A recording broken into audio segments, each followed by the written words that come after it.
Let's go back to our series that we've been talking about from the Gospel according to John chapter 17.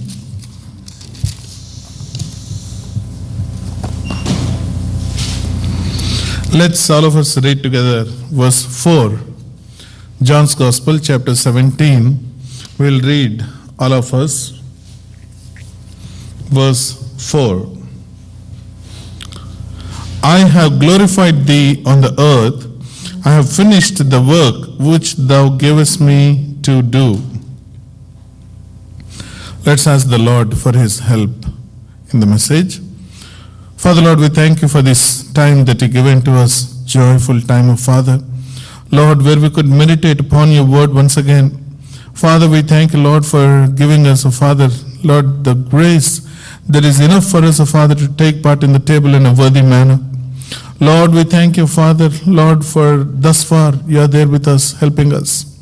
Lord, according to your promise, Father, you said you will be there in the midst of us. Lord, once again, Father, we pray, Lord, for the scripture portion that we could read today. Lord, if it is the will of Father, we pray that you may speak with us, Lord. Let alone your name be glorified among us, Father. Lord, I acknowledge all my weaknesses before you. Lord, I am the man, Father, who has, Father, no words of eternal life. Lord, there is, if I speak, Father, there is stupidity, there is, Father, Lord, death in my words. But, Father, we pray that you may hide me completely, Lord, and speak through us, Father. Lord, if it is the will of Father, Lord, we remember at this time that your word is like a double-edged sword that cuts us asunder, Father, and keeps us, Father, and discerns our thoughts. Lord, if it is the will of Father, we pray that you may speak with us, Father, through your word. Cut us asunder, Father, so that we can prioritize correctly according to your holy scriptures. Lord, we pray that you may open our eyes of understanding, Father, so that we may grow more and more in your knowledge, Father, so that we may obey, Father, the things that are there in store for us. Lord, once again, Father, we surrender this time. When you said, Father, open thy mouth wide and I shall fill it. Let your word have its free course among us, O Lord. We surrender ourselves into loving hands. Ask all these things in the name of our Lord and Savior, Jesus Christ.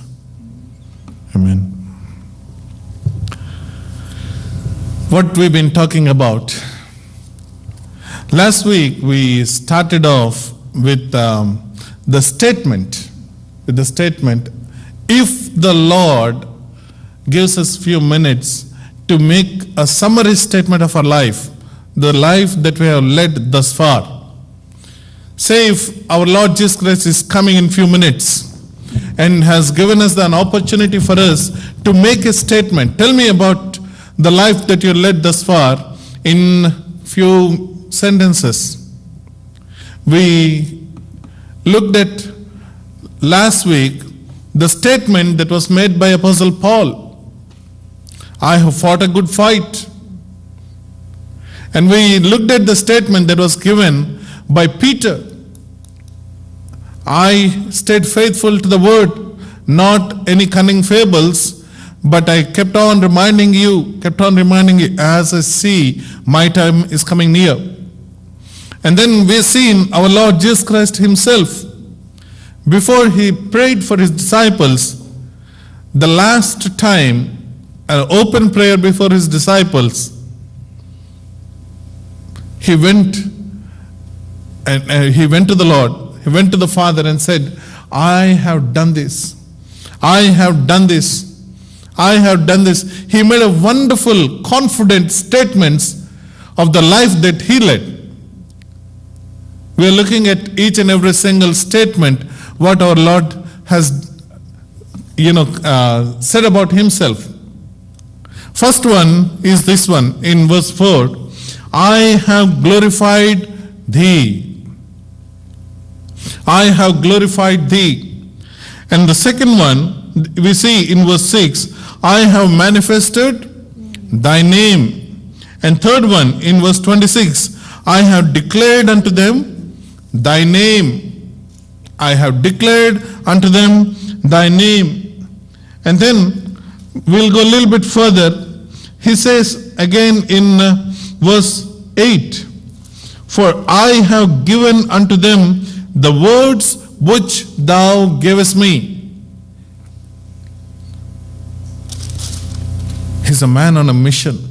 When he was there on the earth, continuously he's keeping himself. His priorities are checked every time when he goes to the Father. Every time he's making sure that he is doing the job that he was called for. Lord willing, today we're going to spend some time looking at this one. I have glorified thee. I have glorified thee. See the confidence in the Lord's statement there. He's telling, I have brought glory to your name alone. Now, the biggest question that is there before us is, can we say exactly the same thing? Our Lord Jesus Christ is an example for us in everything that we are to live. In obedience, he is the best example that Bible has to give for us in obedience. In living a purposeful life, in living an overcoming life, in living a life that pleases the Father. That is our Lord Jesus Christ. Now the biggest question that is there before us today is to ask ourselves, can we say truthfully, just like our Lord Jesus Christ said, I have glorified thee. If the Lord has come today, and he wanted us to stand before his judgment seat. And when we stand before his judgment seat, and he will ask us to make a statement, can I tell truthfully? Can I tell truthfully, I have glorified thee? What it means to glorify today, Lord willing, we'll see some time. Why we have to glorify, what it means to glorify the Lord, and finally, how we can glorify the Lord. These three questions, Lord willing, today we're going to study from the scriptures. First one, why we have to bring glory to the Lord. The answer is very, very simple in the Bible that is written.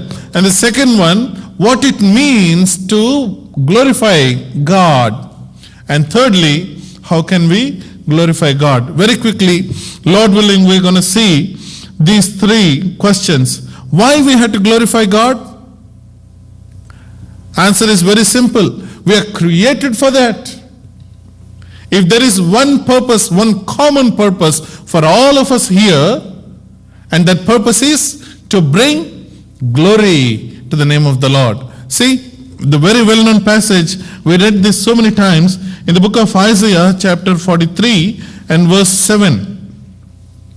In the book of Isaiah chapter 43 and verse 7. Everyone who is called by my name. Everyone who is called by my name. Whom I have created for my glory. Whom I have created for what? My glory. For his glory.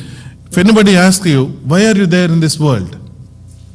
Simple answer, one word answer that you can give is for his glory. For his glory, that's all. See, Revelation chapter 4 verse 11. Same thing again. We'll see there also in the book of Revelation chapter 4 and verse 11. You are worthy, O Lord, to receive glory and honor and power. For you created all things, and by your will they exist and were created. Yeah. Thou art worthy, O Lord, to receive glory and honor and power. Why? For thou hast created all things, and for thy pleasure they are and were created. And were created. What happens if we do not glorify our God? What happens? In the book of Acts chapter 12, you'll see there, in the book of Acts chapter 12, you'll see Herod was not bringing glory to the Lord. What happened to him?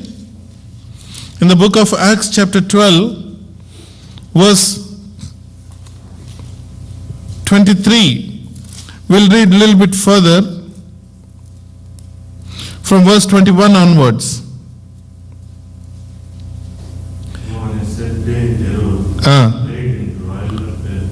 in the royal apparel, sat on his throne.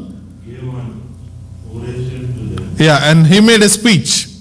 One day, what happened is he arrested Apostle Peter. Lord miraculously will make a provision for Apostle Peter to get away from the jail. And he will go away from the jail. When this news comes to Herod, he will kill all the people that are there in charge in that day. And then he will go from the place Judea, he will go to Caesarea. In Caesarea, there he will establish himself. He will bring all the people are there around them. The people there are getting their sustenance. What the Bible says in verse 20, Herod was highly displeased with them of Tyre and Sidon, but they came with one accord to him, having made Blastus the king's chamberlain their friend, desired peace, because their country was nourished by the king's country. The provision of Caesarea is getting its nourishment from the provision of Judea. And Herod has got some problem with the people there of the cities of Tyre and Sidon. Then the king was sitting there, people are there, then king made a speech. King made a big speech. We don't know what it is. It's not written in the Bible for us, but he made a big speech, and see the result of that one in verse 22. Yes, brother. And the people kept shouting, "Voice of God and not of a man." It's not of a man. Then immediately an angel of the Lord came, because he did not give glory to God. And he was eaten by worms and died. He was eaten by the worms and he died. Because he did not glorify God, Herod right then was smitten by an angel. And then he was eaten up by the worms and he gave up the ghost. Why we had to glorify God? Because he created us for that purpose. And if we want to live the life, we had to glorify God. We had to glorify God. And thirdly, why we had to glorify the Lord? In Romans chapter 1. In Romans chapter 1.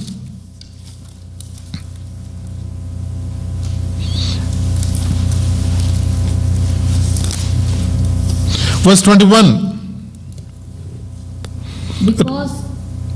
Because although they knew God, they did not glorify him as God, nor they were thankful, but became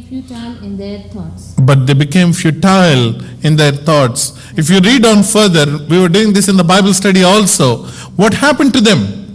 Because they did not glorify the name of the Lord, and because they were not thankful to God, what happened to them?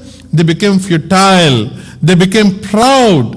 Even though they were fools, they considered themselves wise. And then they became an idolater.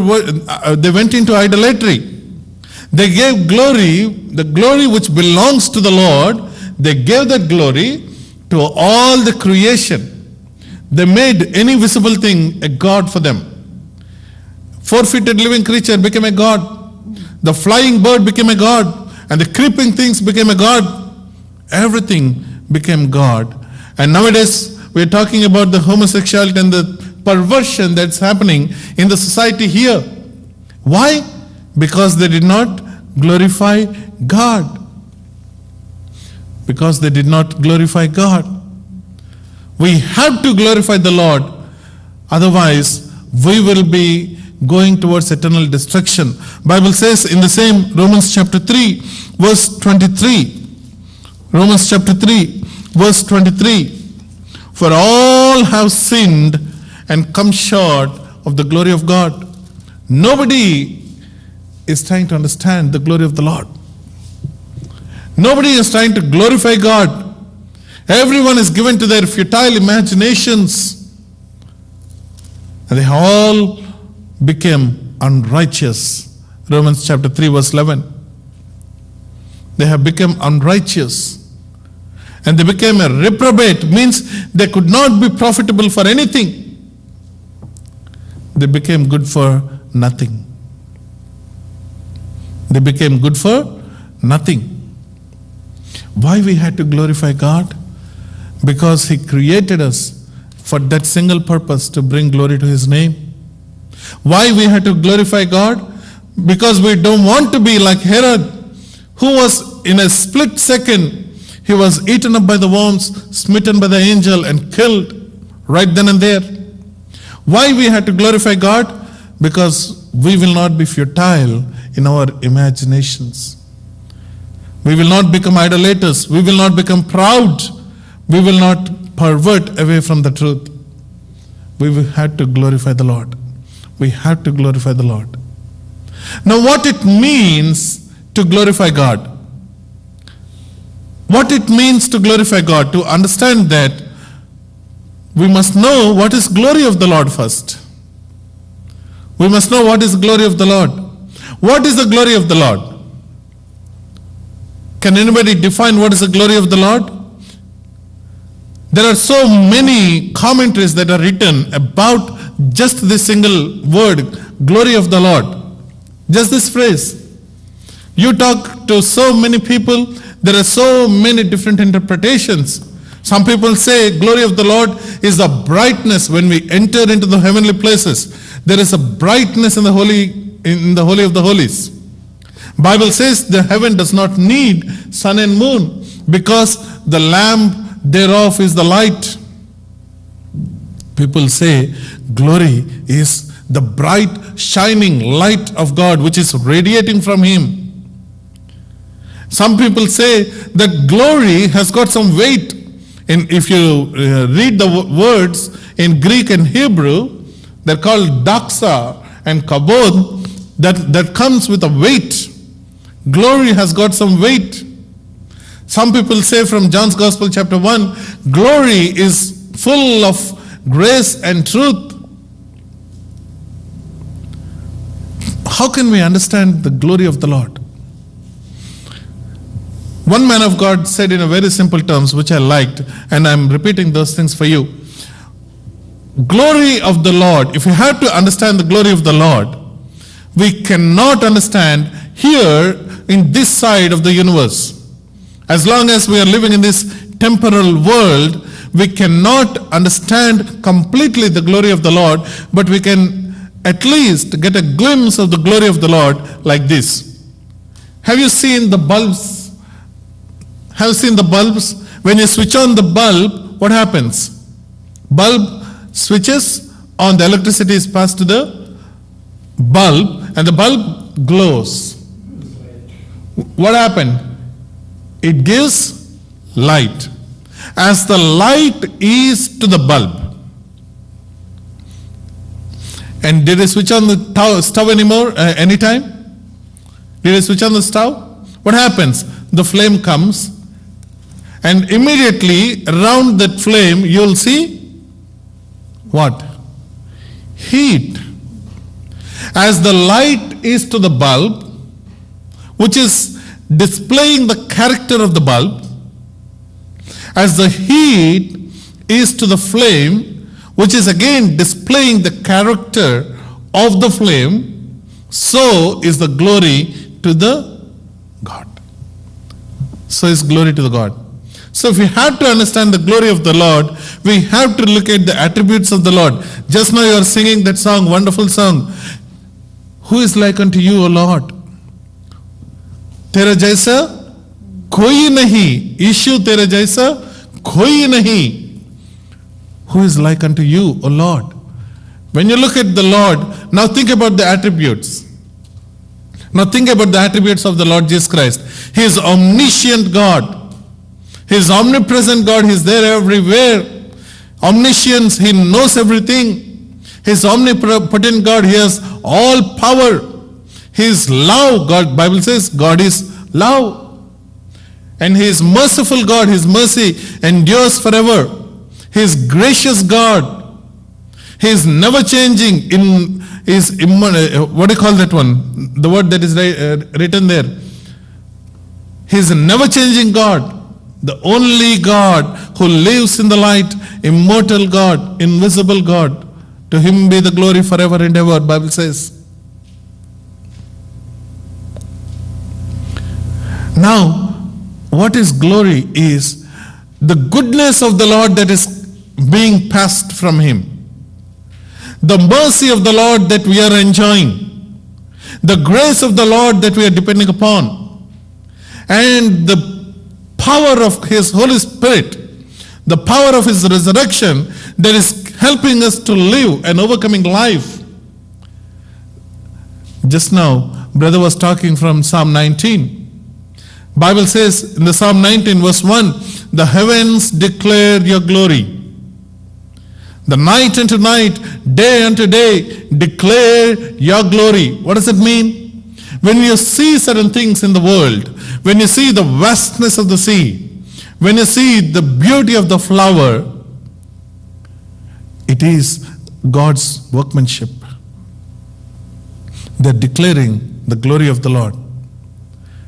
Now we know at least a little bit what is glory of the Lord. Now, what it means to glorify God? What it means to glorify God is, if you have experienced in your life the goodness of the Lord, the power of the Lord, the grace of the Lord, the mercy of the Lord, the love of God, the omniscience, the omnipresence and omnipotence of the Lord, then ascribe that back to him. That is all glorifying God means. Today we are enjoying new life. Why? It is because of the Lord. Bible says in Acts chapter 17, we have our being, we live, we move in him. He is holding everything in, by the word of his power, by the power of his word. Everything is consistent in him. Just now, we all came into this sanctuary. We removed our shoes there. Probably some of us have loosened the lace on the shoe. Right? Why we tie the shoes? That is exactly the word that is written there. When Bible says that he is upholding everything by the power of his word, the upholding thing there is everything is tied with a lace and keeping them intact. One day in 2 Peter chapter 3, he is going to let loose the lace. Then everything will fall apart. Everything will fall apart. That's what it is, what it means to uphold. Today we got up early in the morning. We enjoyed our breakfast. We'll ask only one question. Why did Lord wake me up today morning? Why did Lord wake me up? Bible says very clearly, his mercies are new every morning. Great is thy faithfulness. Telling Lord, today I'm awake because I found new mercy in you, is ascribing that glory of the Lord back to him. That is glorifying God. It seems it is a little bit difficult to understand, but it is not. Try to understand. If, for example, somebody is making a good program, we are all software people here, so many of us. So if somebody is doing a very good program, he is writing a very good logic, and somebody will come and say, the team member will say, Mr. So-and-so, your logic is very good. That's all it is. The person is a logical person. He is an intelligent person. Person is God. Intelligence of the person is like a glory of the God which is being spread. And the person who enjoyed the programming skills is coming back and acknowledging, telling that you did something good and it is useful for all of us. That is ascribing glory back to God. That is ascribing glory back to God. Bible says very clearly, see, let's see very few, there are few verses.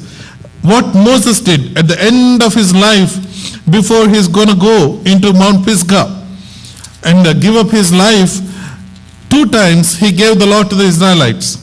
2 times he gave the law to the Israelites. And the second time, when everything is over, he's worshipping the Lord. In Deuteronomy chapter 32. In Deuteronomy chapter 32, he's worshipping the Lord. And then he's telling one word in verse 2 and 3. In Deuteronomy chapter 32, verses 2 and 3. Can somebody read those verses? Let my teaching drop as the rain. Let my teaching drop as a rain. My speech distill as the dew. Yeah, my speech distill as the dew. As raindrops on the tender herb, and as showers on the grass. For I proclaim the name of the Lord. Ascribe greatness to our God. Because I will publish the name of the Lord and ascribe unto him the greatness unto our God. I am ascribing greatness unto the Lord. Did you see that word? God is great God. Bible says God is great and greatly to be praised. Greatly to be praised. God is great. Now here it's telling Lord has started to teach his greatness to me. And now when I'm experiencing the greatness of the Lord, my job is to go back to the Lord and say, Lord, you are great. Lord, you are great. That's all it is. Ascribing greatness to the Lord. Job, he thought he is a righteous man. Job thought he was the best possible man in the group of the people there with the Bildad and Eliphaz and other friend. When he gave his story, everything, when all the 3 people there came and they talked about, all the dialogues are over, there was a young man there that was sitting there. His name is Elihu. Job, we know the story of Job, right? Job has got some problem. And then his friends came to visit him. Bildad, Zophar and Eliphaz, they came to visit him. And they sat with him for 7 days because great was sorrow. And then after 7 days they started telling there's probably some problem with you. That's why God is bringing all kinds of things upon you. Then for each and every single accusing that he's getting, he's giving an answer, rationalizing his own things. 2 times it happens like that, and when everything is over, there is a young man there. He is thinking, he has a better knowledge of God. He has a little bit better knowledge of God. And then he says, you are doing wrong, Job. Don't take anything and everything into your own hands. And then he says one word there in Job chapter 36 and verse 3. Job chapter 36 and verse 3. I will fetch my knowledge from afar. I will fetch my knowledge from afar. I will ascribe righteousness to my Maker. I will ascribe righteousness to my Maker. The Maker there is capital M. He is not talking about his parents. Elihu is not talking about his parents, but is talking about the Maker, the Creator of the heaven and earth. As Bible says in Isaiah chapter 49 verse 16, we are made in the middle of his palms. God made us. God has created us, everything, even single little detail. He put us. Everything he made us in the middle of his palms. And then Elihu is telling, I will ascribe righteousness unto my Maker. That is glorifying God. Moses said, I am ascribing greatness to my God. And here, Elihu was telling, I will ascribe righteousness unto my Maker. Unto my Maker. Same thing in Psalm 68. Psalm 68 verse 34. Psalm 68 and verse 34. Now here it is King David. Here it is King David. What is it telling? Ascribe strength to God.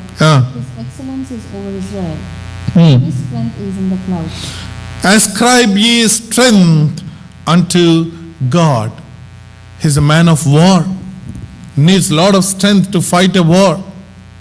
And he's telling all the strength that he is experiencing in his life, all the things that he's experiencing in his life, he's ascribing back to the Lord. He's ascribing back to the Lord and telling, the strength that I'm enjoying is actually not mine, but God's. Greatness belongs to God. Righteousness belongs to God. Strength belongs to God. Power belongs to God. Everything belongs to God. That is good. That is good. That is what it means to glorify God. Bible says again in Psalm 29 verse 2, give unto his name that is due. That is due. There are certain things that are due unto his name. And that is glory. That is glory. Give unto his name that is due. Now, with the holiness, bring your offering to the Lord. Worship the Lord in the beauty of holiness. What is due unto him? Give due unto him. That is glorifying God. Why we had to glorify God? Because he created us. Why we had to glorify God? Because we don't want to be like Herod, to be smitten by God. Why we had to glorify God? Because we don't want to become futile in our own imaginations and go after pride and lust and become in vain. Now what it means to glorify God? It is just acknowledging the goodness, greatness, the attributes of God that you've been experiencing in our lives back to him. See, this is a wonderful verse in Genesis chapter 49. In Genesis chapter 49 verses 10 and 11. Genesis 49 verses 10 and 11.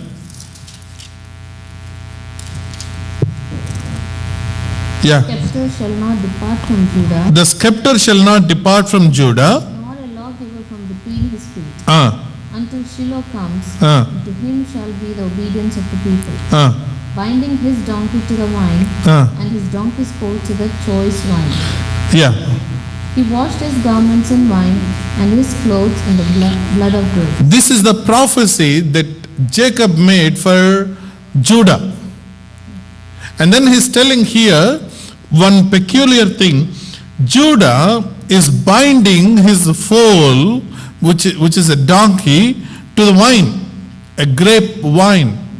And then his ass's colt, the small colt of a donkey, he is binding that to a choicest of the wine.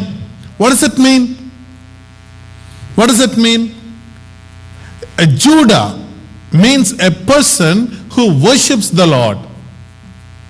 Judah means a person who will praise the Lord, who will worship the Lord from the heart. That person will take any common thing in his life. Donkey is a very, very common thing. I went to Nizamabad. We used to go to Nizamabad in India. You know, there are donkeys everywhere in Nizamabad. One my friend from engineering, he came. He lived in Delhi for a lot of time, actually from his childhood. Then they recently moved to Hyderabad when I was doing engineering. He came there as a first year student. He joined with me and we were sitting there. He never saw a village or anything like that.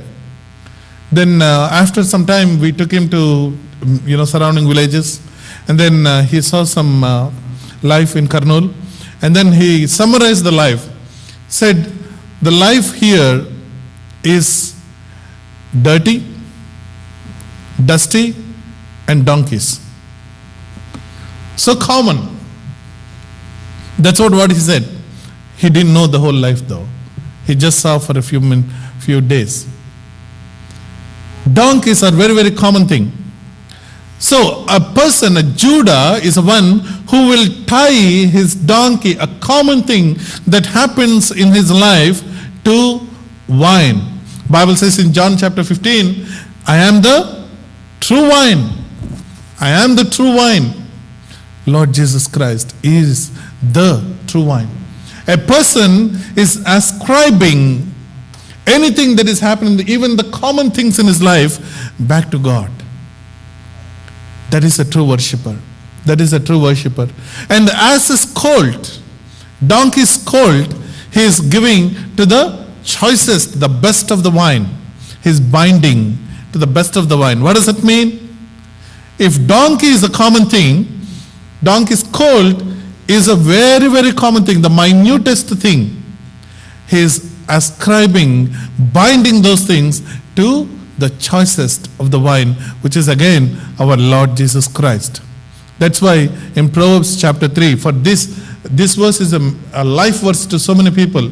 In all thy ways acknowledge the Lord thy God, and he shall direct thy paths. Proverbs chapter 3, verses 5 and 6. Lean not on your own understanding, but in all thy ways acknowledge thy God. Glorifying God means Lord is great, Lord is good, Lord is love, Lord is merciful, Lord is righteous, Lord is strong. When you experience those things in your life,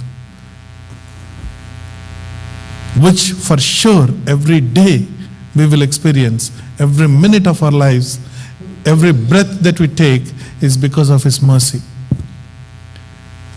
That's how we glorify the Lord. That's how we glorify the Lord. My dear brothers, my dear sisters, let us understand this one very clearly.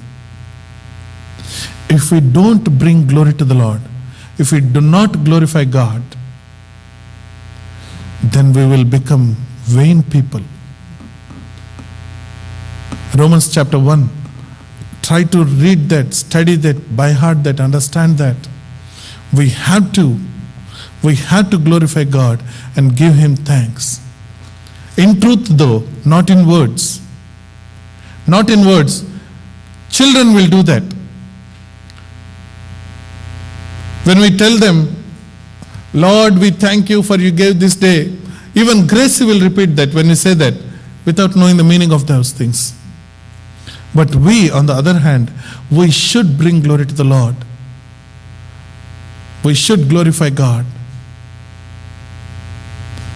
Just like Moses, at the end of his life, he said, now I am going to ascribe greatness unto God. Just like Elihu, I am going to ascribe righteousness unto my Maker. And just like David, I am going to ascribe strength unto my God. In the clouds there is strength. Just like Paul, unto him be glory forever and ever. God who dwells in the light that is unapproachable, the only wise God, the invisible God, to him be glory forever and ever. Like Paul, we need to bring glory to the Lord. Acknowledge in your lives. The biggest question is, today, how have you tasted the goodness of the Lord? If you say, no, I didn't spend much time today in tasting the goodness, my dear brothers and sisters, you have tasted, but you are not knowing that, acknowledging that God is good. God is good every day, every minute in our lives. Apart from the mercy of the Lord, Bible says we would have consumed long time ago. We would have got consumed long time ago. Every breath that we are taking is the goodness of the Lord in our lives. Loving kindness, which is indeed better than our lives. Better than our lives. Why we had to bring glory to the Lord, we have seen. What it means to bring glory to the Lord, we have seen. How we can bring glory to the Lord. Here Lord Jesus Christ said, I have finished. Lord, you gave me certain work to do, and I have finished. In the same way, there are so many other scriptures in the Bible that describes that if we do those things, we'll bring glory to the Lord. For example, good works. Let your light so shine before men that people may see your good works and glorify your Father which is in heaven. Matthew's Gospel chapter 5 verse 16. How we can bring glory to the Lord? Bible says in John chapter 15 that you bear much fruit. If you bear much fruit, you will bring glory to the Lord. What does that mean? And the prayer, Bible says in John chapter 14 that you ask and I will give it to you for the glory of my Father. The glory of my Father. There are so many things in the Bible that will give us a direction as to how to glorify God. Lord willing, we'll see that next week. How to glorify God. But for now, Lord willing, we'll understand this, what it means to glorify God. Remember those verses. Judah, the people of Judah like you and me, the people that really worship the Lord in the beauty of holiness, will bind his donkeys to the wine and his donkey's colt to the choicest of the wine. Ascribe glory where it is due. Ascribe goodness where it is due. Ascribe strength where it is due. Ascribe righteousness where it is due. Ascribe love even where it is due. We cannot love. I cannot be righteous. Bible says that I am a fallen being, right? Just now we read in Romans chapter 3 verse 23, we have fallen short of the glory of the Lord. Then where is the righteousness in me? 1 Corinthians chapter 1 verse 30-31, Christ Jesus Christ was made righteousness unto me. Redemption, sanctification and justification unto me. Now where is my righteousness? It is due in Lord Jesus Christ.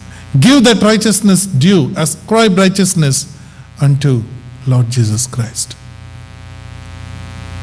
That is glorifying God.